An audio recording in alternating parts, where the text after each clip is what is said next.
વલિયા તાલુકાના ગુંદિયા ગામની સીમમાં આવેલ રામસિંહ વસાવા દ્વારા પોતાના શેરડીવાળા ખેતરમાં જંગલી પ્રાણીઓ ખેતરમાં પ્રવેશી પાક બગાડ નહીં કરે તે માટે ખેતર ફરતે તાર લગાડી તેમાં વીજ પ્રવાહ છોડી દીધો હતો.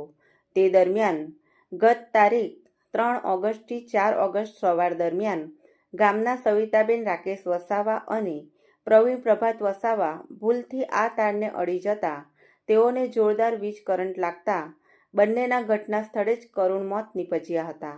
બનાવ અંગેની જાણ વાલિયા પોલીસને થતાં તેઓ સ્થળ પર દોડી આવી બંને મૃતદેહો પોસ્ટમોર્ટમ અર્થે હોસ્પિટલમાં ખસેડી અકસ્માત મોત અંગેનો ગુનો નોંધી તપાસ હાથ ધરી છે.